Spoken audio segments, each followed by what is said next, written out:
السلام علیکم ناظرین، میں محمد حنیف خان، پروگرام ری برانڈ پاکستان کے ساتھ. ناظرین، جیسا کہ آپ سب جانتے ہیں یہ ہمارا rebrand Pakistan O P T V global پر پیش کیا جاتا ہے، اور یہ ہمارا O P T V global overseas پاکستانیوں کا واحد یو ایس اے کا چینل ہے جو اوورسیز پاکستانیوں کی ترجمانی کرتا ہے. ناظرین، آج ہم بات کریں گے تھوڑی سی ڈیفرنٹ. سب سے پہلے اور ہماری خوشی کی بات یہ ہے کہ اوریہ مقبول جان 90 دن بعد ہنستے مسکراتے ہوئے رہا ہو کر اپنے گھر پہنچ گئے. سب سے زیادہ ہمیں خوشی ہوئی اس بات کی کہ اوریہ مقبول جان بہت سینئر صحافی، بزرگ صحافی ہمارے، وہ انہیں رہا کر دیا گیا اور وہ اپنے گھر پہنچ چکے ہیں. ہم جو ہے نا جس پلیٹ فارم پہ بیٹھے ہوتے ہیں جیسے سوشل میڈیا ہے، اس پر بیٹھ کر ہمیں اس طرح کی بات کرنی چاہیے جس میں ہم اپنی ریاست کے خلاف کوئی بات نہ کریں، کیونکہ ہماری جو ریاستی ادارے ہیں، جو ہمارے دفاعی ادارے ہیں، وہی ہمارے پاکستان کی مضبوطی ہیں. ہم سب پر لازم ہونا چاہیے، سیاسی اختلافات اپنی جگہ پر، سیاست چلتی رہے گی، مگر سب سے پہلے پاکستان کو آگے چلنا چاہیے. جب پاکستانی آگے نہیں چلے گا، آگے نہیں بڑھے گا، تو بڑا مسئلہ بن جائے گا. یہی کچھ ہوا ہمارے پاکستان کے ساتھ. سوشل میڈیا پر کچھ لوگوں نے اپنی دکانیں سجائی ہوئی ہیں، کچھ لوگ باہر ممالک میں بیٹھ کر پاکستان کے خلاف اور پاکستان کے دفاعی اداروں کے خلاف پروپیگنڈا انہوں نے مچایا ہوا ہے. بے لگام گھوڑے کی طرح یہ سوشل میڈیا دوڑ رہا ہے، کوئی پوچھنے والا نہیں ہے. ایک سوچے سمجھے منصوبے کے تحت عوام کے ذہن میں ہمارے اداروں کے خلاف جو ہے نا وہ ایک مہم چلائی گئی. اس مہم کے اندر ان کو بہکایا گیا، بھڑکایا گیا، جس کی وجہ سے عوام اچھے اور برے میں تمیز ختم کر دی انہوں نے. کچھ اس طرح ہوا کہ دشمن نے سوچا کہ بھائی ہمیں تو کچھ کرنے کی ضرورت نہیں ہے، عوام خود ہی پاکستان کی دشمن ہے، تو ہم خود دشمن بنے ہوئے بھائی اپنے پاکستان کے. ہمیں عقل و شعور ہی نہیں ہے. ہم اداروں کے خلاف تو بول دیتے ہیں، پھر اس کا جب ادارہ اس کے بارے میں ریئیکشن کرتا ہے، اس کا کوئی ریئیکٹ دیتا ہے، تو ہم سب شور مچاتے ہیں کہ ہمارے ساتھ ظلم ہوا، مگر اپنی خامیاں، اپنی کوتاہیاں کسی کو نظر نہیں آتی. تو آج ہم بات اسی طرح سے کریں گے کہ جو ہمارے ادارے ہیں، ہم اپنے اداروں کے خلاف کبھی کوئی بات نہیں کریں گے. تو اسی حوالے سے آج ہم بات کریں گے. سینئر صحافی ہیں اور جرائم نیوز کے ایڈیٹر ہیں. صحافت کی دنیا میں 20 سال سے ہمارے ساتھ وابستہ ہیں خالد جمال برنی صاحب. السلام علیکم. السلام علیکم. خالد بھائی، آپ اپنا مختصر سا تعارف کروا دیجیے گا.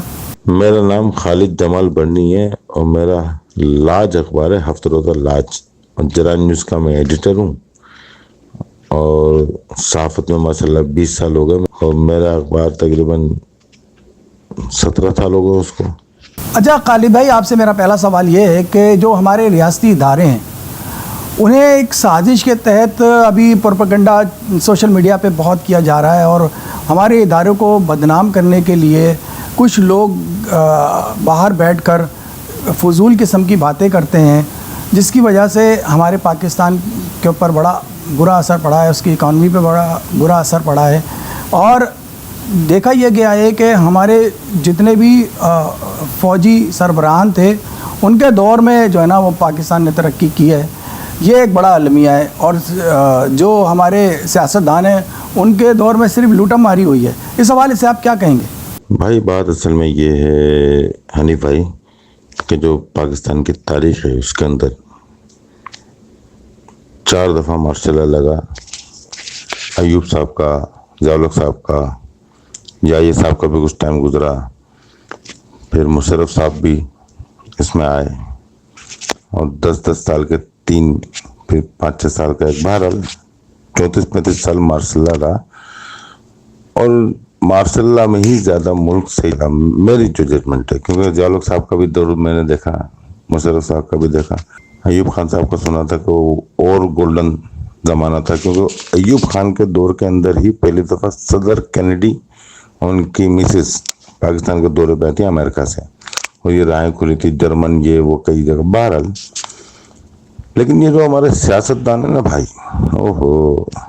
جو بھی مطلب مختلف ترامیم کرتے گئے، قانون میں اپنے حساب سے اپنی آسانی کے لیے تبدیلیاں لاتے گئے، اور اینڈ یہ آپ کے سامنے ہوا جو آخری کیل یہ ٹھکی ہے